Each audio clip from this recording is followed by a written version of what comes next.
The first question that I got sent was about problem 5B, but I need to work problem 5A in order to get to the answer of 5B. And 5A says a 100-foot rope weighing 1/10 of a pound per foot hangs over the edge of a tall building. We want to know if I pull the entire rope to the top of the building, how much work is done. So let's say we got this building and we got this rope hanging off of it.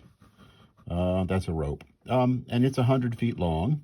I'm going to put 0 at the top and 100 at the bottom. You can do it the other way. I might work it if I have time in this video the other way.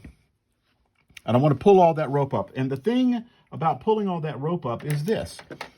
This rope down here has to move 100 feet. This rope here doesn't have to move 100. It has to move like 10 feet.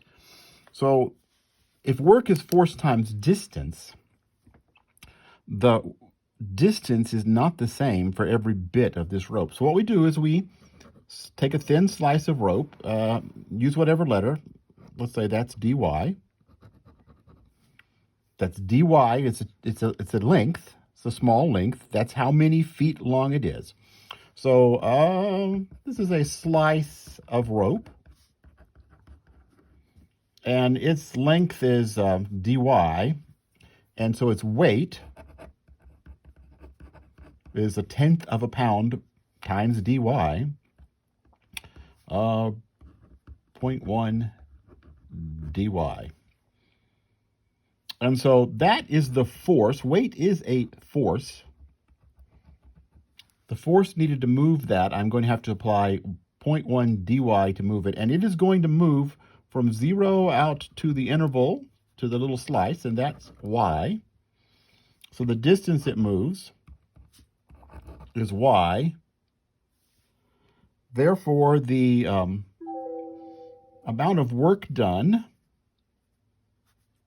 to move that one little slice of work is 0.1 dy times y, and we're going to write it in this order, 0.1 y dy.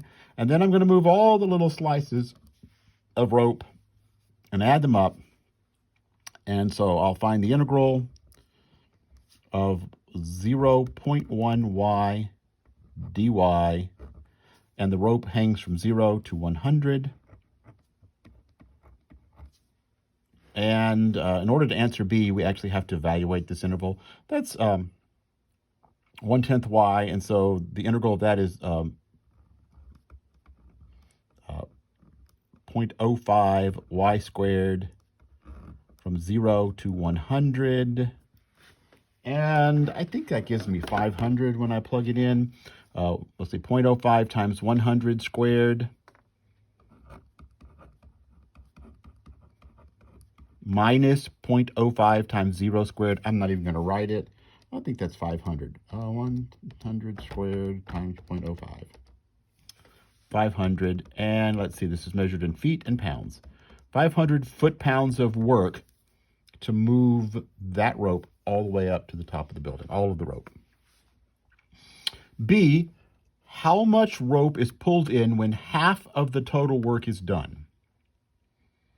So I want to know, let me say I've got some of the rope pulled in. I don't know how much of the rope pulled in. I've got some of it. Let's say it's still hanging down a distance of t. I've pulled up some of it, and some of it is still hanging. Let's say t of it is still hanging. And I want and here's how I approached it. I said, if I've done half the work after I pull up some of it, the amount left to do is half of the work. I still have half of the work to do. So I know that if I calculate the work, the same procedure, except the rope is now hanging from 0 to t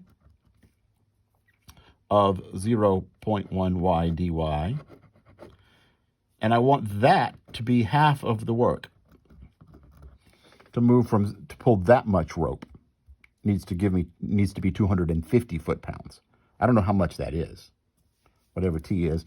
And so this is 0.05 y squared from 0 to t. It's supposed to equal 250. And if I plug in t, I got 0.05 t squared and that's supposed to equal 250.